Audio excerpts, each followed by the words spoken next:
देखो, भाषा और पाठ्यक्रम में हम श्रवण कौशल की विधियां पढ़ रहे थे। इससे पहले हमने श्रवण कौशल की विधियों में हमने जैसे प्रश्नोत्तर विधि है, भाषण की विधि, सस्वर वाचन की विधि, ये हमने पढ़ ली थी कि किस तरह से इनके माध्यम से श्रवण कौशल को विकसित किया जाना चाहिए, किस तरह से प्रश्नोत्तर प्रणाली के माध्यम से बालक में एक तरह से उसके ध्यान केंद्रण को भी विकसित किया जाता है, उससे उसके श्रवण कौशल विकसित हो पाता है। जो शिक्षक द्वारा पढ़ाई गई सामग्री है उसके प्रति बालक सजग रहता है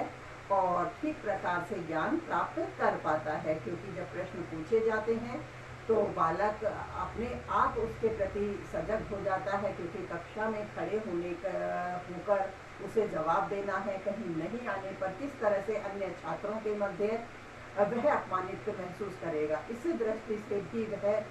पाठ के प्रति ध्यान लगाएगा ही। यह स्वाभाविक है, यह स्वाभाविक एक तरह से स्वाभाविकता सभी विद्यार्थियों में होती है। तो इस दृष्टि से भी शिक्षक को प्रयासरत रहना चाहिए और अपनी विषय सामग्री से संबंधित प्रश्न पूछे जाने चाहिए। तो इस तरह की हमने जो ये विधियां हैं ये पढ़ ली थी। इसी तरह से सस्वर वाचन हमने पढ़ लिया था कि किस तरह से बालकों को शुद्ध उच्चारण के प्रति प्रोत्साहित करने के लिए जो आदर्श वाचन शिक्षक द्वारा किया जाता है उसे विद्यार्थियों से भी, प्रत्येक विद्यार्थियों से भी अनुकरण वाचन के रूप में पढ़वाया जाना चाहिए। बालक उसमें शुद्ध बोलने का भी प्रयास करते हैं, किस तरह से विराम चिन्हों का प्रयोग कहाँ करना चाहिए, किस तरह से हाव भावों के अनुसार वाणी में भी उतार चढ़ाव होना चाहिए, इसका भी ध्यान वह लगा पाते हैं कि जैसे शिक्षक ने किस तरह से जो भी सामग्री है, पाठ्य सामग्री है, उसे पढ़ा है, विद्यार्थी भी उसी क्रम में उसे पढ़ते हैं, तो इस तरह से उनका श्रवण कौशल भी विकसित होता है, शुद्ध उच्चारण करने की क्षमता भी उनमें विकसित होती है। इसी तरह से हमने एक और विधि भाषण की बात की थी। तो भाषण विधि के माध्यम से भी हमने किस तरह से उनका जो शिक्षण कौशल है, श्रवण कौशल, यह भी विकसित होता है। भाषण के माध्यम से वह अपनी मौखिक भाषा, मौखिक अभिव्यक्ति को भी सबल बनाते हैं। अन्य, अब देखो, जैसे भाषण में हमने एक बात की थी कि उसमें भी हम प्रश्न कला को रखते हैं। क्योंकि भाषण के द्वारा जो महत्वपूर्ण अंश विद्यार्थियों द्वारा बुलवाए जाते हैं उन्हें अन्य विद्यार्थी भी ध्यानपूर्वक सुनेंगे, तो वह जो पाठ्य सामग्री भाषण के माध्यम से पूर्ण हम करवा रहे हैं वह समस्त विद्यार्थियों तक संप्रेषित होगी, सभी विद्यार्थी ध्यानपूर्वक उसे सुनेंगे। इसलिए उसमें भी हमें प्रश्नों का क्रम रखना चाहिए, जिससे ये पता लग जाता है कि बालक ध्यानपूर्वक सभी के भाषणों को सुन रहे हैं अथवा नहीं सुन रहे हैं। तो इसी क्रम में जैसे हम आगे की जो शिक्षण विधियां हैं उन्हें और पढ़ लेते हैं। कहानी कहना और सुनना भी श्रवण कौशल की विधियों के अंतर्गत आता है। श्रवण कौशल की एक तरह से जैसे कहानी कहने और सुनने से श्रवण कौशल और अधिक विकसित होता है, तो इस तरह से इस विधि को भी श्रवण कौशल के शिक्षण कार्य में अपनाया जाना चाहिए।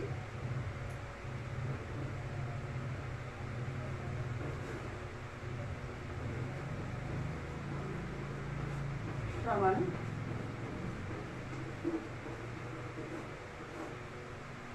कौशल, श्रवण कौशल की विधियां तो हमने लिख लिया है। कहानी कहना और सुनना, कहानी के लिए लिख लेते हैं, कहानी कहना और सुनना, ये तो पहले से लिख लिया है ना। कहानी कहना और सुनना,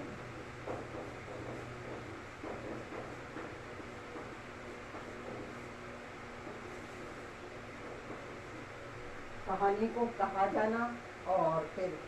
अब कहने से क्या है, बोलने की अभिव्यक्ति से उनकी सशक्त हो रही है। और कहानी कहेंगे कब, जब वो श्रवण करेंगे, सुनेंगे, और सुनने से भी क्या विकसित हो रहा है, श्रवण कौशल विकसित हो रहा है। तो इस दृष्टि से बालकों को कई रोचक कहानियां सुनाई जानी चाहिए, जैसे मानो परियों की कहानी, राजा रानियों की कहानी, पशु पक्षियों की कहानी, कई तरह की कहानियां होती हैं जो बालकों से, जैसे कि उनके कक्षा के स्तर से संबंधित होती हैं। तो इस दृष्टि की कहानियों को बालकों को जब हम सुनाते हैं तो बालक उस कहानी को ध्यान से सुनते हैं और ध्यान से सुनकर उससे जो प्रेरणा उन्हें मिलती है, जो ज्ञान मिलता है या कोई नैतिक शिक्षा मिलती है, उसे वह अपने जीवन में भी उतारने का प्रयास करते हैं और उसी कहानी को वह अपने शब्दों में दूसरों के सामने व्यक्त करने की क्षमता भी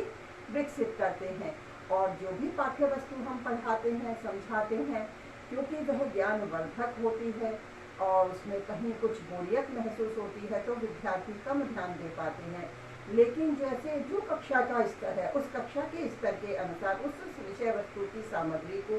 इस तरह से किसी न किसी कहानी के माध्यम से प्रस्तुत किया जाता है तो बालक उसमें और अधिक रुचि लेंगे। तो इस दृष्टि से उनके आचरण को और अधिक निखारने के लिए उससे संबंधित, नैतिकता से संबंधित इस तरह की कई रोचक कहानियाँ उन्हें सुनाई जा सकती हैं और उन कहानियों को सुनने से बालक अपनी श्रवण कौशल को विकसित करते हैं, फिर उसे कहना भी सीखते हैं। तो इस दृष्टि से जैसे कहानी जो बालक सुनते हैं तो उन कहानियों में से भी हम एक तरह से, जो कि हमने अभी तो कुछ समय पहले पढ़ी थी, एक प्रश्नोत्तर प्रणाली, उस प्रश्नोत्तर प्रणाली को प्रयोग में ले सकते हैं कि जैसे समस्त बालक कहानी को ध्यान से सुन रहे हैं अथवा नहीं सुन रहे हैं, तो इस क्रम में हमें कहानी में से जैसे भी हम बालकों को कहानी सुना रहे हैं तो सुनाते समय हम ये कह सकते हैं, कह देते हैं बालकों से कि जो कहानी मेरे द्वारा सुनाई जा रही है, अभी जो कहानी मैं सुनाऊंगा या सुनाऊंगी, तो उसमें से विद्यार्थियों से, समस्त विद्यार्थियों से मैं कुछ प्रश्न पूछूंगी और उन प्रश्नों के उत्तर सभी को देने हैं। तो इस दृष्टि से भी बालक ध्यान केंद्रित करके उस कहानी को सुनेंगे तो उनके ध्यान केंद्रण भी उनका और अधिक विकसित होगा। और सुनने में ध्यान लगाएंगे तो सुनने में ध्यान लगाने से स्वाभाविक रूप से किसका विकास हो जाएगा? श्रवण कौशल का विकास हो जाएगा। तो इस दृष्टि से कहानी कहना और सुनना भी श्रवण कौशल को विकसित करता है, इसीलिए इसे हमने श्रवण कौशल की विधियों में रखा है। अब और हम बात करें जैसे कि श्रुतलेख की। श्रुतलेख है, यह भी एक तरह से बालकों की सुनने की क्षमता को या कहें कि उनकी श्रवणेंद्रियों को विकसित करता है, क्योंकि श्रुत लेख को भी बालक ध्यान से सुनकर लिखते हैं। जैसे जो श्रुत लेख है, अगली विधि है श्रवण कौशल के लिए।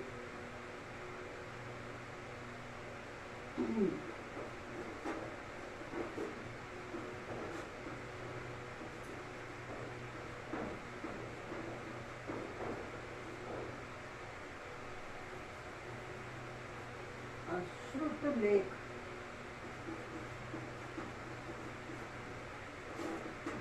इसमें हम ये भी लिख सकते हैं जैसे श्रवण कौशल की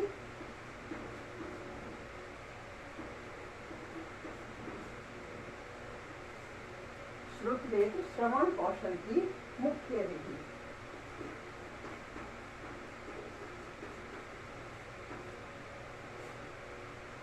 कौशल के शिक्षण की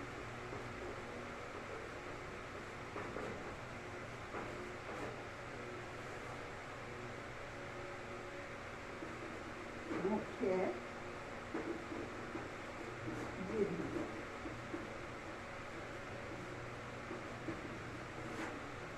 जो श्रुतलेख है, जैसे श्रुतलेख के बारे में हम सभी जानते हैं कि किस तरह से डिक्टेशन लिखा जाता है। जैसे छोटे बालक हैं तो उन्हें किस तरह से हमें जो हम सामग्री है, कोई भी पाठ्य सामग्री, विषय वस्तु या किसी भी एक गद्यांश को लेकर बालकों को बोलकर लिखवाया जाता है, जिससे बालक सुनकर लिखते हैं। हमने भी जैसे जिस स्तर के विद्यार्थी से पढ़ रहे हैं उन्हें और अधिक श्रुत लेख के बारे में समझाने की आवश्यकता नहीं है, क्योंकि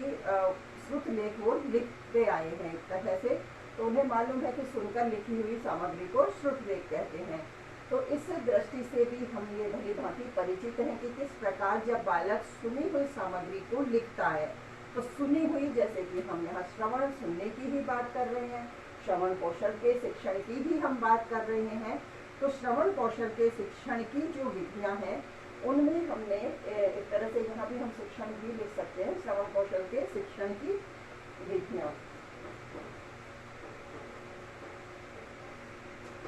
तो जो श्रवण कौशल का शिक्षण कार्य है वह श्रुत लेख से भली भांति हो सकता है, क्योंकि बालक ध्यान से उस गद्यांश को सुनता है। क्योंकि ध्यान से क्यों सुनना पड़ेगा कि यदि सुनने में कुछ गलती होती है तो वह जैसा सुनेगा वैसा ही लिखेगा। उस प्रकार से मानो किसी शब्द को उसने अशुद्ध सुना है और उसे सही लिखना भी आता है, लेकिन सुनने में भ्रम हुआ है तो वह गलत ही लिखेगा। इस तरह से सुनने में वह अपना पूरा ध्यान लगाएगा, और जब वह पूरा ध्यान लगाता है तो ध्यान लगाने से ही, जैसे अन्य विधियों में हम जो बात करते आ रहे हैं, तो ध्यान केंद्रण से जैसे सुनी हुई सामग्री के प्रति जो वह ध्यान विकसित कर रहा है, उससे जय बालक का श्रवण कौशल विकसित होता है। वह श्रवण कौशल जो उसके श्रवणेंद्रियां हैं वह और अधिक विकसित होती हैं, क्योंकि श्रुत लेखन में शिक्षक किसी गद्यांश आदि को, पद्यांश आदि से अर्थात जैसे कोई भी गद्यांश हो सकता है, कोई विषय वस्तु हो सकती है। कई बार शिक्षक अपनी पाठ्य वस्तु, अपनी विषय वस्तु को भी बोलकर बालकों को लिखवाते हैं। फिर कुछ समय में जैसे बालकों ने क्या लिखा है उसकी जांच कार्य भी कर लेते हैं, कुछ समय कम समय में कर लेते हैं। अब यह मानो कि जैसे शिक्षक के पास समय कम है तो इस तरह से भी इस विधि को प्रयोग में लिया जा सकता है कि हमने जैसे 4 बालक हैं, 5 बालक हैं, उन जो अच्छे बालक हैं, जैसे कि विद्यार्थियों के बारे में शिक्षक को पता लग ही जाता है, जैसे वो लगाता है प्रश्न उत्तर पूछता है। कई तरह के जो कार्य विद्यार्थी और शिक्षक के मध्य होते हैं, अंतःक्रिया जिसे हम कहते हैं, उसके माध्यम से भी शिक्षक को यह पता लग जाता है कि अमुक अमुक विद्यार्थी सही बोलते हैं, सही लिखते हैं। तो कई 4 विद्यार्थी हो सकते हैं, 5 हो सकते हैं, 4-5 विद्यार्थियों की कॉपी का जांच कार्य शिक्षक द्वारा किया गया, और उसी कॉपी के आधार पर 4-5 बच्चों को और 4-5 बच्चों की कॉपियों के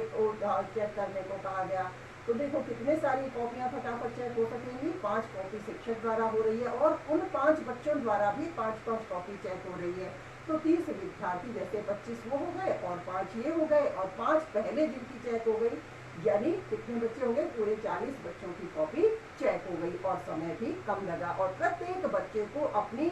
गलतियों का पता लग गया, और उसको शुद्ध करने के लिए फिर भी शिक्षक द्वारा क्या किया जाना चाहिए, जिन बच्चों की जितनी भी गलतियां आई हैं उनको वो 2 बार लिखें, 3 बार लिखें, जितना समय है उसके अनुसार। हो सकता है कई बच्चों की गलतियां ज़्यादा है या कुछ कम लिख पाते हैं, उन्हें 5 बार भी लिखने के लिए कहा जा सकता है। कक्षा में समय कम है तो हम इस तरह से, जैसे शिक्षक इस तरह का आदेश दे सकते हैं, शिक्षक इस तरह से कक्षा के विद्यार्थियों को बता सकता है कि श्रुत सामग्री जो लिखवाई गई है इसमें विद्यार्थियों की जो गलतियां आई हैं उन्हें वे घर से भी 5-5 बार लिख कर लाएं, बोल कर लिखें। बोलकर 5 बार लिखने से उनके जो बोलने की क्षमता भी विकसित हो रही है, लिखने की भी हो रही है, और सुनकर जो लिखी है तो सुनने की क्षमता तो यहाँ विकसित हुई ही है। तो इस तरह से श्रुतलेख जो सामग्री है, श्रुतलेख जो विधि है शिक्षण की, इसके माध्यम से बालक के श्रवण कौशल के साथ साथ लेखन कौशल भी बालक का विकसित हो जाता है। किस तरह से भाषा को की शुद्धता का भी ज्ञान इससे बालक को प्रदान किया जा सकता है, क्योंकि बालक इसमें कोई भी गद्यांश है जिसे शिक्षक बोलकर लिखवाता है और छात्र सुनकर लिखते चलते जाते हैं या लिखते चलते हैं। जो वो छात्र ध्यानपूर्वक सुनता है, संपूर्ण सामग्री को शुद्ध लिखने का प्रयास करेगा और कोई भी अंश उसका लिखने से नहीं छूटेगा। कई बार हमने जैसे जो विद्यार्थी है लिख रहे हैं लेकिन उनका ध्यान कहीं और है या किसी और विद्यार्थी से वो बात करने में लगे हैं, तो ऐसे समय में ऐसे उनका जो भी जो शिक्षक द्वारा कुछ भी बोला जा रहा है या कहीं गद्यांश का कोई भी अंश जो बोला जा रहा है वह छूट जाएगा। तो इस दृष्टि से भी बालक आपस में जो बात करते हैं वह बात का क्रम भी नहीं होगा, क्योंकि ऐसा करने से उनका कोई अंश छूट सकता है। तो इस तरह से बालक पूर्ण ध्यान पूर्वक, पूरे ध्यान से जो श्रुत सामग्री है उसे सुनने का प्रयास करेगा, शुद्ध रूप से भी सुनने का प्रयास करेगा, पूरे ध्यान से भी सुनेगा, क्योंकि उसे अशुद्ध भी नहीं लिखना है और कोई अंश भी नहीं छोड़ना है। इस प्रकार से ध्यान केंद्रण से एक तरह से उसका जो श्रवण कौशल है वह पूर्ण रूप से विकसित होता है। तो इसी दृष्टि से श्रुत लेख को हमने श्रवण कौशल के मुख्य शिक्षण की विधि में भी मान लिया है। इसी आधार पे हम ये कह सकते हैं कि जैसे श्रवण कौशल के शिक्षण की श्रुतलेख एक तरह से मुख्य विधि है। अब इसी तरह से हम और आगे बात करें कि जैसे श्रवण कौशल का प्रशिक्षण देने के लिए, बालकों में श्रवण कौशल विकसित करने के लिए हम एक और विधि जैसे वाद विवाद विधि का भी प्रयोग कर सकते हैं।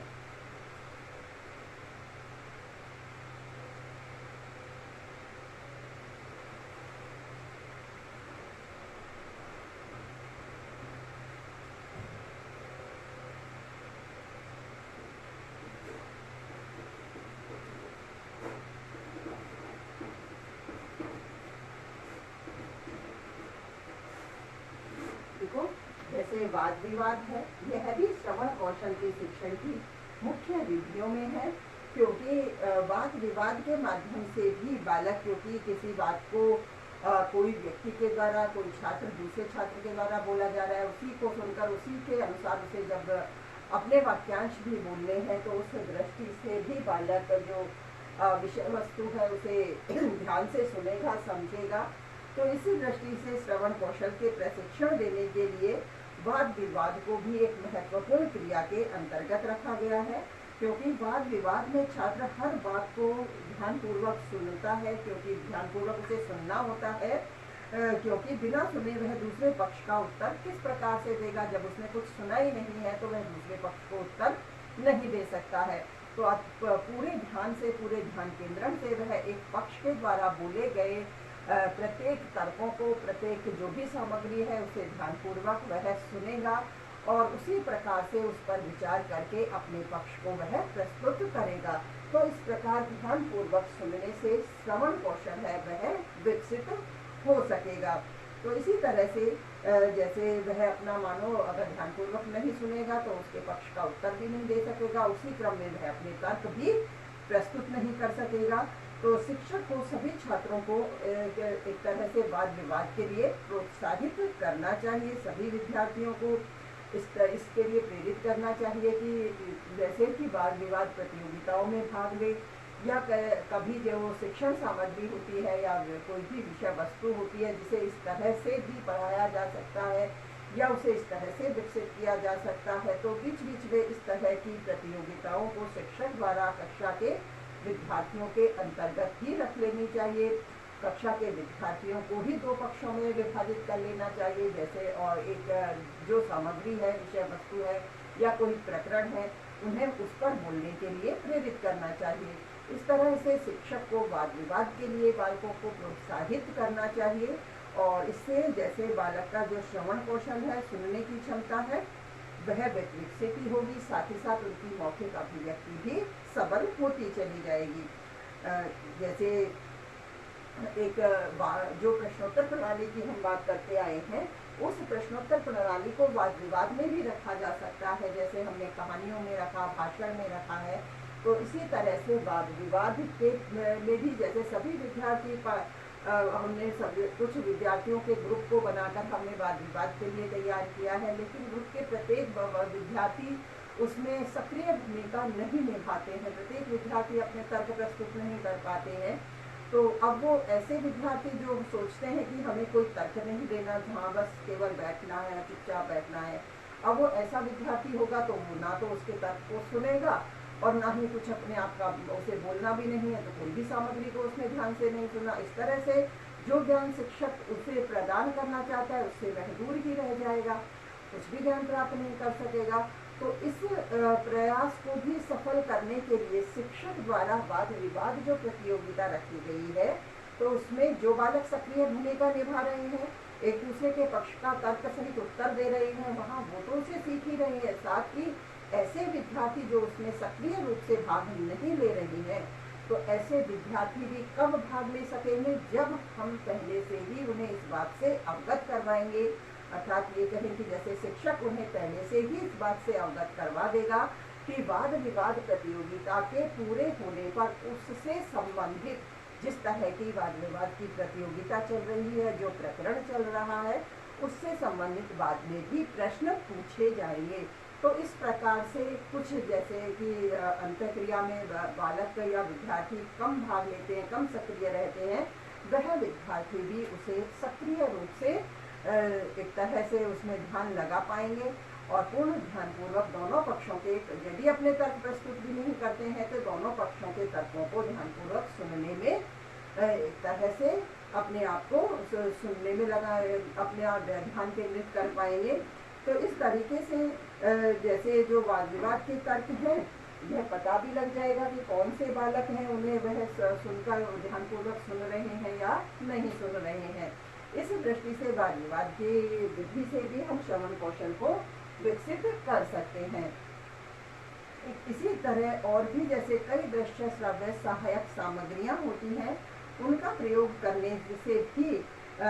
जो श्रवण कौशल है उसे विकसित किया जा सकता है। तो एक और विधि के रूप में हम लिख लेते हैं दृश्य श्रव्य सहायक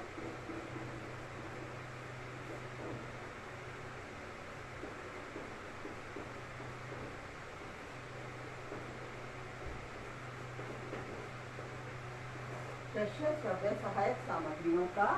प्रयोग।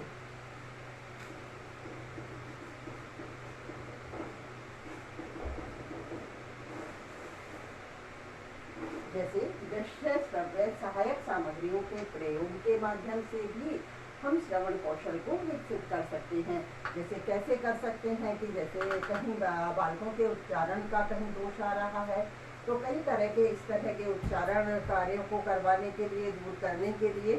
श्रवण कौशल को विकसित करने के लिए, उनके उच्चारण के दोषों को दूर करने के लिए कई यंत्र होते हैं, जैसे कि ग्रामोफोन, टेप रिकॉर्डर, रेडियो, चलचित्र, दूरदर्शन, वीडियो आदि यंत्रों की सहायता हम ले सकते हैं। और इन यंत्रों की सहायता से, इन साधनों की सहायता से कोई भी कहानी, कविता जो सुनाई जा रही हैं, कोई भी महापुरुषों के भाषण दिए जा रहे हैं, जो नाटक सुनाए जा रहे हैं, उनके माध्यम से भी कई तरह के जो शैक्षिक और मनोरंजन कार्यक्रम उन्हें बताए जाते हैं, उनसे भी उनके श्रवण कौशल की क्षमता विकसित होती है। क्योंकि इस तरह के कहानी, नाटक है, महापुरुषों के भाषण है, उनसे उनको सुनने के प्रति बालक जब ध्यान से उन्हें सुनेंगे और वही प्रश्नोत्तर प्रणाली को हम उसमें भी रखेंगे कि इस तरह के जैसे कोई भी हमने वीडियो लिया है, टेप रिकॉर्डर लिया है, कोई भी हमने साधन काम में लिया है, उसकी दृष्टि से हम किस तरह से कौन सी सहायक सामग्री का हम उपयोग करके महापुरुषों से के जीवन से संबंधित या किसी कहानी या नाटक को हम उससे बालकों को दिखा रहे हैं, तो उसमें भी हम प्रश्न की प्रणाली को रख सकते हैं कि अमुक अंशों को दिखाने के बाद उनसे उनमें प्रश्न पूछे जाएंगे। तो इस दृष्टि से बालक इन सहायक सामग्रियों के माध्यम से भी अपने उच्चारण दोषों को भी दूर कर सकेगा और उनसे किसी न किसी प्रकार की शिक्षा की प्रेरणा भी ले सकेगा। तो इस तरह से भी श्रवण कौशल विकसित किया जा सकता है। ठीक है, और इससे आगे तक बढ़ेंगे।